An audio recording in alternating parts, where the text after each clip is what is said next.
Well, it's that time of year when many of us are wrapping up gifts or frantically trying to wrap up gifts for our loved ones. And today, I'm going to share with you 3 tips and techniques that just elevate your gift wrapping to the next level.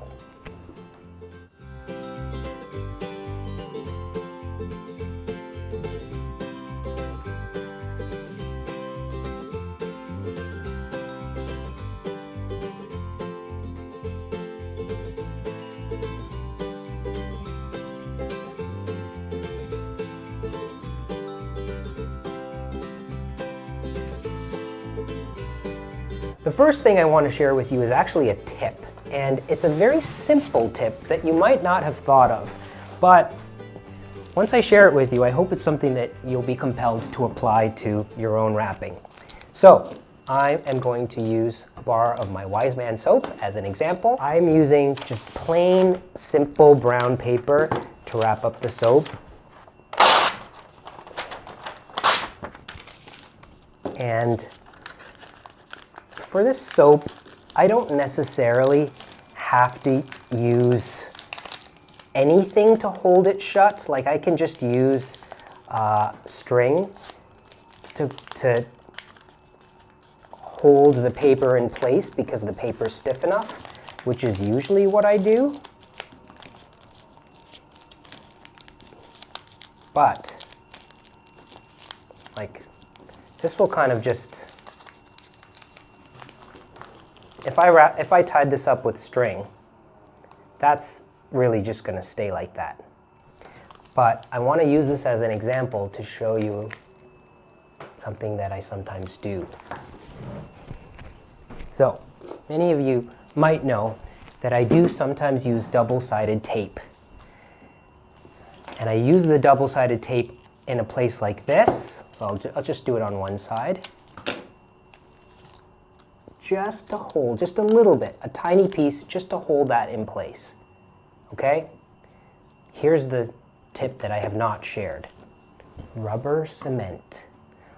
I don't know how many of you remember this stuff from elementary school, but when I open this up and smell that smell, it takes me right back to like 1st or 2nd grade.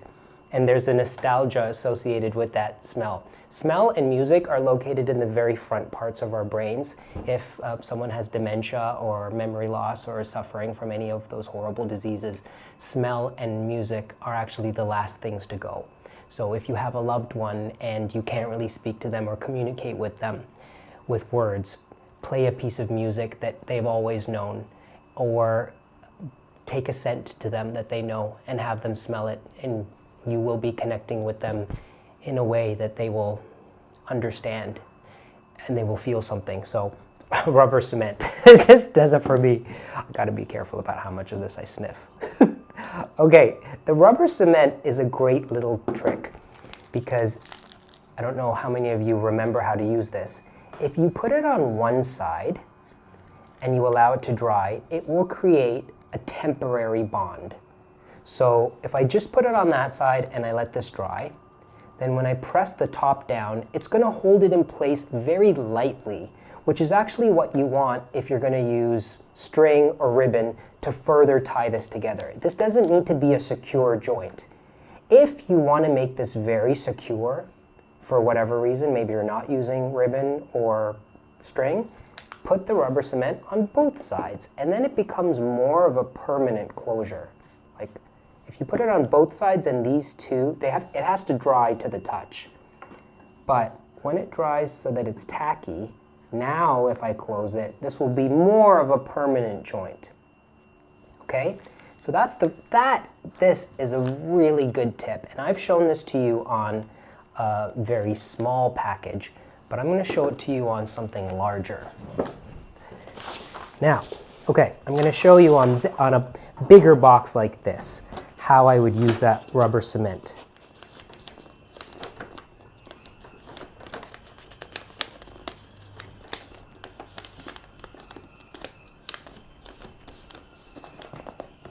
So here, right here, this is where I would apply the rubber cement.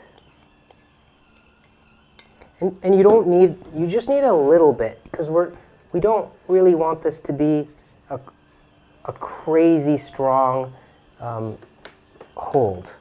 So I'm just putting it on one side there, and I'm going to do the same on this side. I love this stuff. It's so much fun to use. Okay, so I'm going to let that just dry. And now, look, this, it's just slightly tacky to the touch, but it's dry. And when I close that together, that's held in place. So this is something that I do because I'm thinking about how this is going to be opened by the recipient. You make this beautiful thing and then you package it up, and I just think that tape is it's such a hindrance. It's a hindrance to not only the technique of opening something up, like trying to take off the tape or violently ripping the paper to get around the tape, but it just isn't beautiful. Like a piece of shiny tape on there, even if it's matte, it's just not as pretty as just seeing it like this.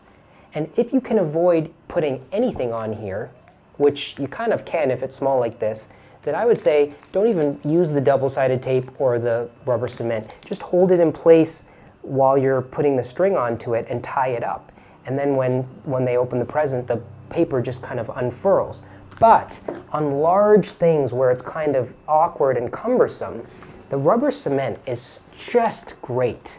And if you have a lot of presents, like if you're wrapping a bunch of things, fold them all like this, put the glue on all of them, and then by the time you're kind of finished doing the last one, the first one's probably dry enough to close. Let's look at the rubber cement. There. It's tacky, it's dry to the touch, but it's going to hold the paper in place. Will it? Yes, there. See, I'm just pressing it down, and the great thing about the rubber cement, there was a little excess here that I could feel, but once it's dry, you can just rub it off, and any excess will just come off. That's not the case with a glue stick. Like if I used you might think, oh, can I just use a glue stick? No, you can't. Because the glue stick doesn't work like this. It doesn't create that temporary bond. Like when they go to open it up, it'll rip the paper in kind of a gross way. Like, again, violent. And I'm trying to avoid violence to the paper. Watch how this opens. See how this just kind of opens up? So this really, the rubber cement is really to hold this in place just until I put the ribbon on. Let's do it on this side. Press. There. Right? And now, when Anjali opens this present up, she's going to go to the fold. The instinct is always to go to the fold. You go to the edge or the fold and you pull. And if there's no real resistance, the paper will unfurl. It won't rip. Whereas if it's tethered down very hard, our instinct when we go to the seam, like the back seam is usually where they start, like right here when it's open, or over here. And when you pull, that will happen. Look how nice that is. It's pleasant. It looks nice. It's not violent. It sounds nice. You don't have the paper tearing, which is... Cultivating the experience is not just about how something looks. I always think about sound as well. My mom used to always chastise my sisters and me when we would close a door and it would make a sound.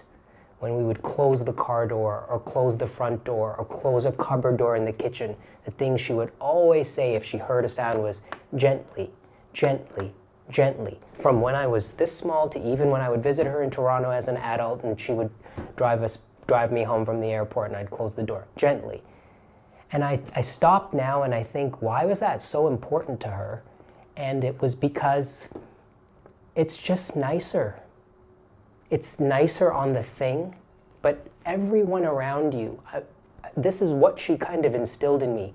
Think about the sounds you are making when there are people around you, and think if those sounds are offensive. And if they are, try to avoid making offensive sounds to the people that are around you. There. That's so nice. Okay, now, so that's tip number one. Tip number one, using rubber cement to temporarily adhere the sides of a present.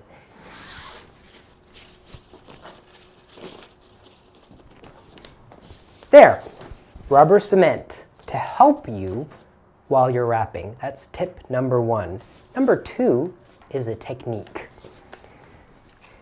Tip number two is to add sealing wax to your gifts. And sealing wax is just a beautiful old-fashioned touch to a simple gift or even something that's a little more elaborate. It just takes it to the next level. And so you can use the sealing wax in a functional way where you wrap the gift and you actually put the seam on the front of the gift. So I've wrapped this bar of soap in a very different way. I've wrapped it so that there's a flap, okay? And there's a point to the flap. And now I'm going to use the sealing wax to actually close this thing. A very delicate closure. This sealing wax is actually meant to be fragile and delicate, which is what I want for this. This is not something that I'm going to put in the mail. This is not something that should be jostling around in your bag because the seal can and most probably will break. It's the sort of thing that you do and then you hand it to the person. Okay, so there, the seal. When I do this, I also like to just add a couple of little drops as an accent. Come on, there.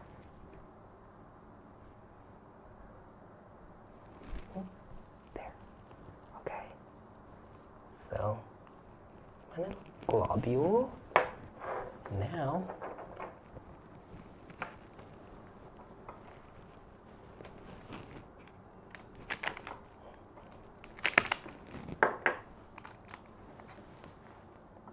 and that's the sealing wax actually now holding the flap closed. That's number two, a technique. Number three is my technique of wrapping a gift in the fanciest, most elaborate way possible. It's wrapping a two-piece box so that the box is wrapped, but they're separate. And this takes quite a bit of time and effort, but every now and then I do it for something that I feel is really special.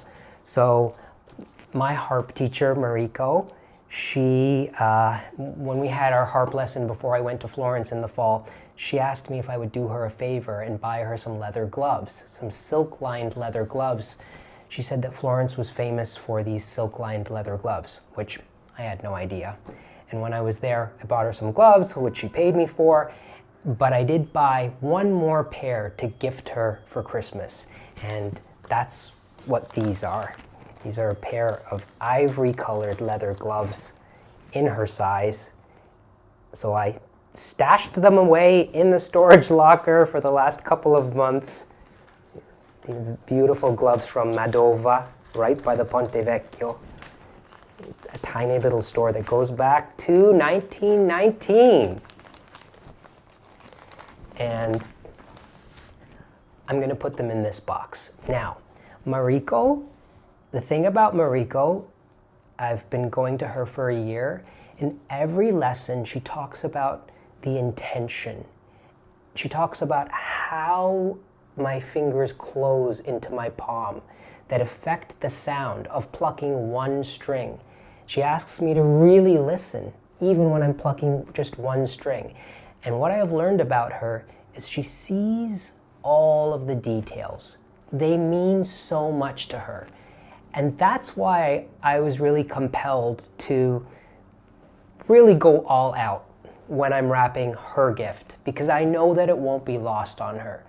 If I put my love and intention into every aspect of wrapping this gift, Mariko's the kind of person that's really going to appreciate it. So this is something, I haven't done this in, I think, 2 years, but I'm going to do it again today. And it starts with the box. So I found the perfect box for these gloves.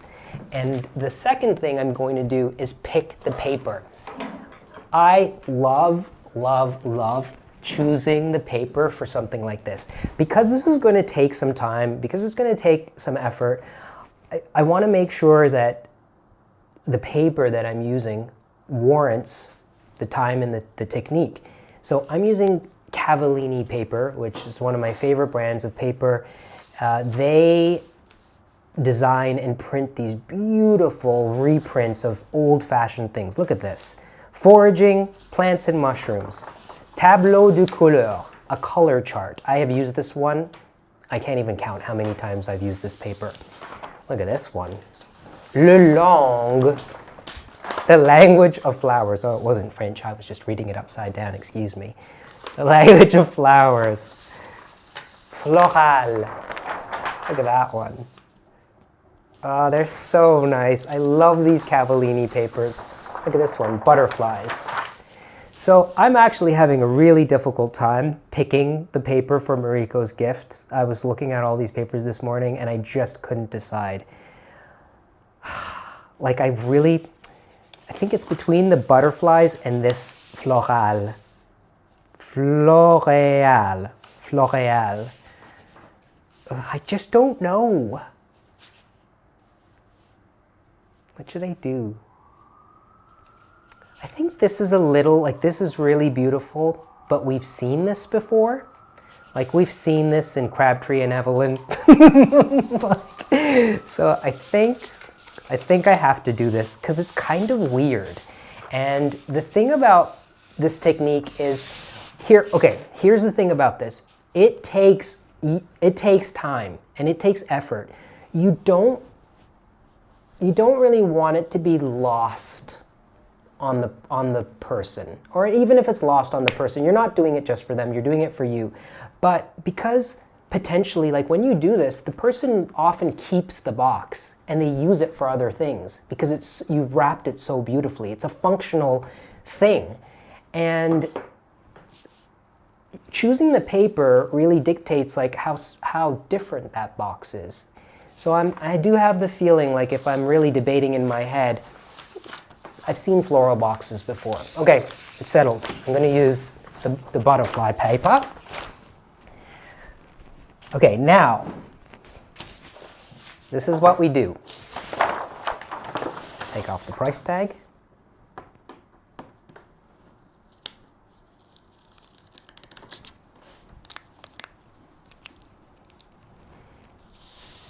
You have to measure for the paper to come up over the side of the box and inside slightly, because we're going to actually tape the paper here. You don't want it to be so long that it goes onto the floor of the box. So there and there, that's the measurement.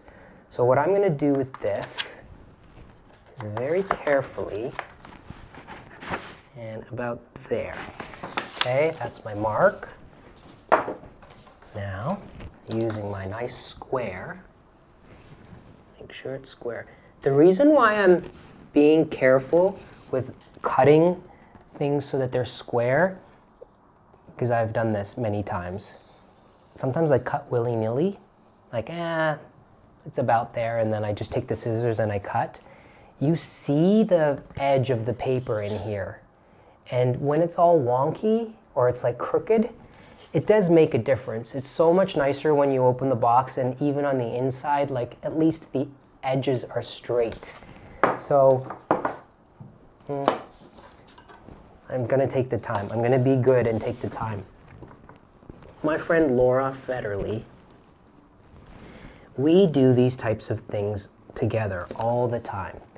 And when she when she's doing something and when I'm doing it, she is always exponentially more neater and fastidious than I am. And often she'll look over at what I'm doing and I'll look over at hers and we'll just laugh. And she says, "You're doing that like a boy." So Laura is often my inspiration for stopping, checking, and doing it again. Okay, and then these are almost exactly the same size, so I'm pretty safe to just go like this and cut the second piece. Now, I'm really going to think actually, what part of this do I want to use? And I want to see this, but I don't know if there's might not be possible to see this. Can I see this? No. It's going to be covered. No, actually, it could be on the edge. It could be on the edge of the top of the box. Yeah. These are all the details. So, like when I look at this, I'm looking at what parts do I want to use. And this part is very important, the title, so I want that to appear right here, along this edge, okay? So, yeah, that's what I'm going to do. I'm going to do it from top down. Okay, there. That's good. Now, this gets cut.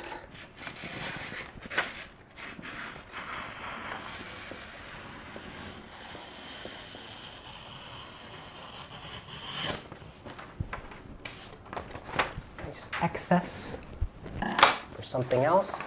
Now, I'm going to start with the bottom of the box so that if I make any mistakes, they're on the bottom because the top is more important.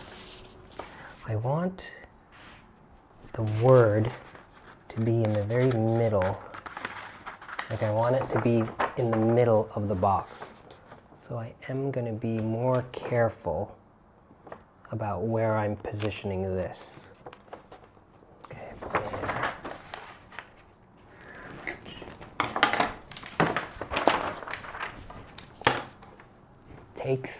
This takes time. This is not the way I would wrap every gift. The last time I did this was a couple years ago. But it's so nice.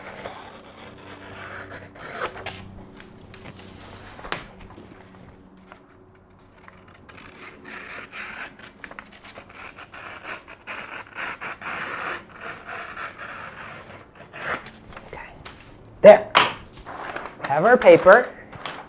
Now, I'm going to wrap the bottom first. So, the first thing I do is I start to just kind of, it's like sculpture. And sometimes I use double-sided tape, sometimes I use rubber cement, sometimes I use both. I'm going to start with the double-sided tape to just help me. I'm kind of finding the center now of the paper. Okay. And I'm going to take a piece of double-sided tape, place it on the very edge of the paper, right there. Lift this up. And this is the first place I'm affixing the paper. And this is not square. It has to be square. I have to check.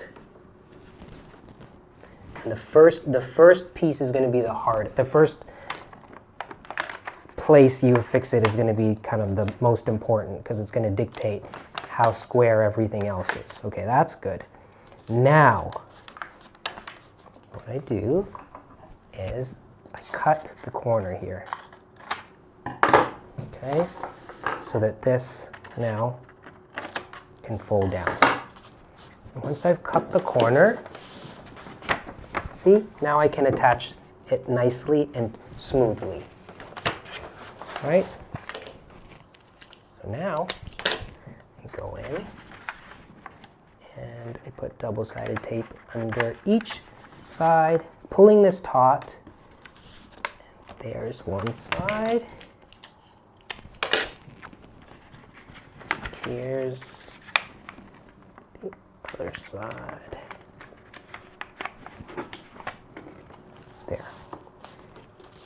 And if you're going to do this, once you've made the adhesion, go along the edge of the box and make it really crisp, because that will just really help you to continue the process. So this side is fixed. And as I said, if you want to make this even more permanent, use rubber cement on both sides. Like put rubber cement on the box, put rubber cement on the paper, and let them dry. And then, like after you've cut the corners, and then press it into place and it'll really hold it. Now I'm going to do this side. I love doing this. This is so much fun to me because look already, that plain white box, look how pretty this already looks.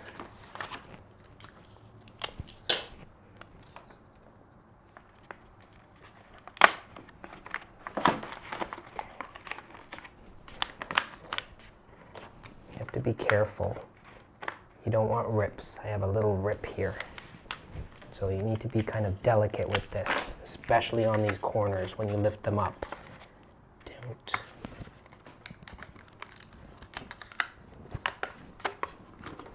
Okay. Now we do, okay, so now both sides are nicely, look how nice this looks. It's crisp and it's clean, right? And this is taut and this is straight. And now I'm going to do the short side. So the way I fold the short side is, let me do it this way so you can see. I'm actually going to fold it like I would fold a gift. Okay, and I use my bone folder. Just love this bone folder.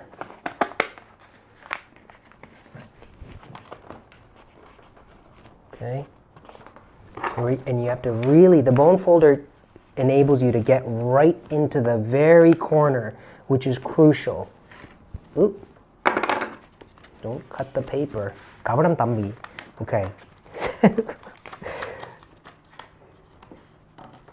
I'm also going to fold these in like this. I'll show you this way. Okay. So this is going to be the first fold.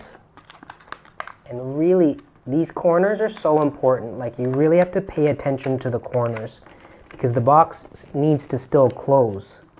And if you're clumsy or if you don't pay attention to the corners, you can add unnecessary bulk that will prevent the box from closing. Now, look at this. Look at how beautifully this closes. There, that comes up, and this goes over.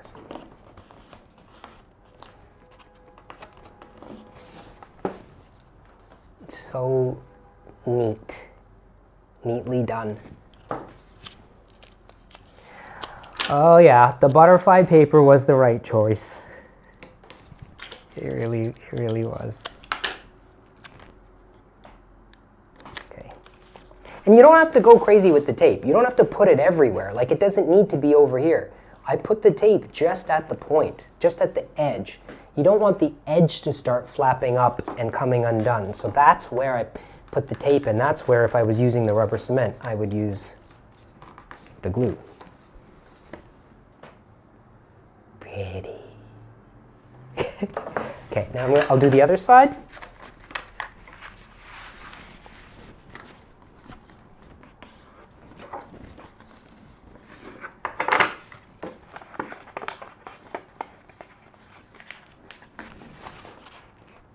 Don't rush. Sometimes I have to say it out loud to remind myself. Well, Mariko says it too. So it's kind of the irony. Very often I'll be playing one of the exercises that was homework and she'll say, slow, don't rush. She always says, this is the mantra of her teacher, Judy Lohman too. There's no point in playing it fast if it's not played perfectly. Play it slowly and play it perfectly. That is the most important thing. It applies to so many things in life. Okay.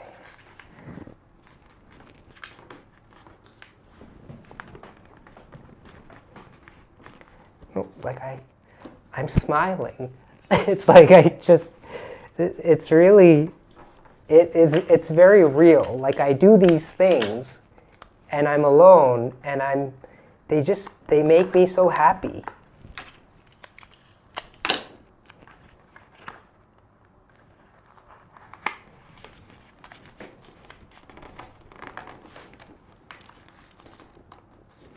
So when I pull this up, I'm not just going like this. I am really pulling tightly, like I'm pushing down on the edge of the box so that I can pull this as taut as possible, so that this is like tight like a drum.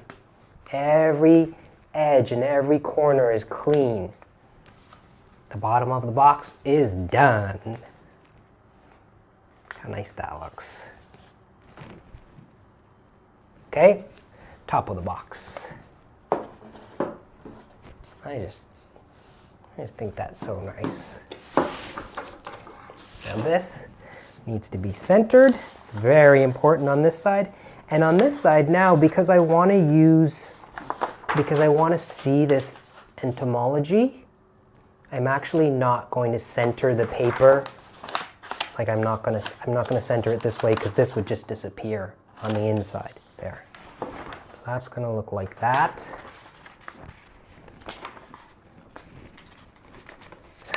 So nice. There. So this is what that's what that's going to look like. So nice. I'm going to apply the tape to the paper before I fold it over. I always forget how I do this because I don't do it very often. When I go to do it again, I'm like, how did I do it the last time? I kind of relearn as I go. And then the sort of traumatic things or the errors, the boo-boos that I make, those usually stay with me. I remember like, last time I didn't use the ruler and I just cut and I could see it on the inside that it was all crooked. Having really good sharp scissors, it's very important for stuff like this. And I only use these scissors for paper things. I don't use these scissors for fabric and... Do I use them on string? I do use them on string. Shouldn't. Okay, there. Now the short sides.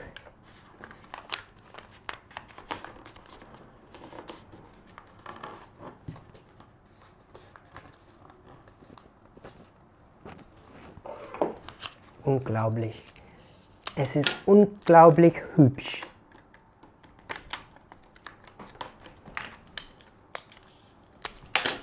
Hübsch. Umlaut.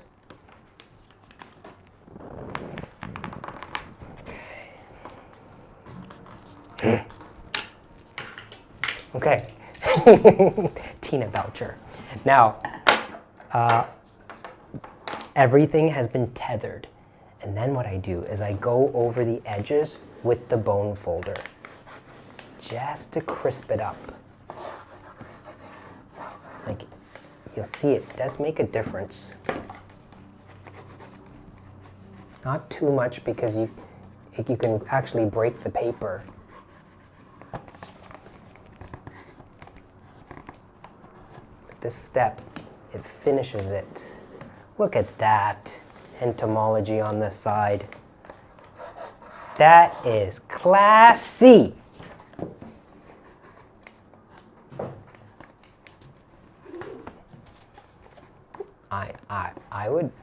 I would like to receive a gift like this.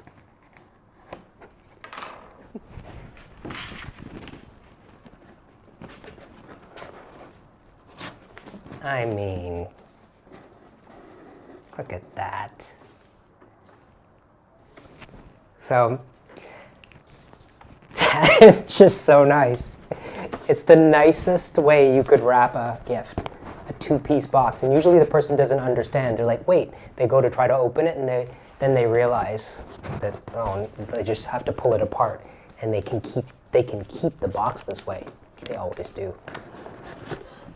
Okay, now the inside of the box.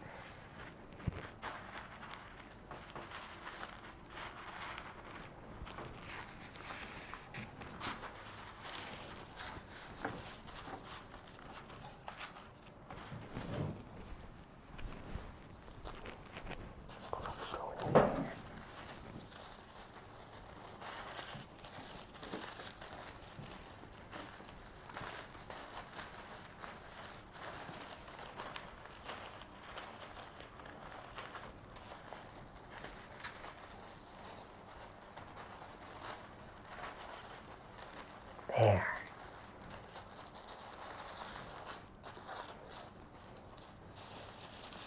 That's very nice. Okay. And the box gets closed. I want this box. Black string. Black string it is.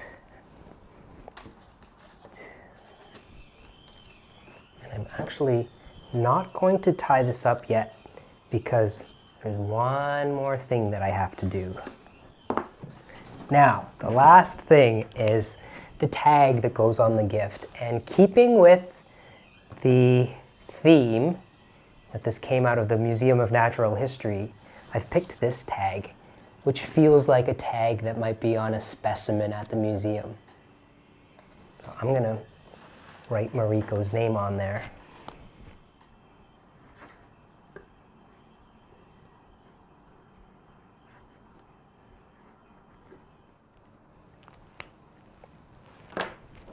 Okay.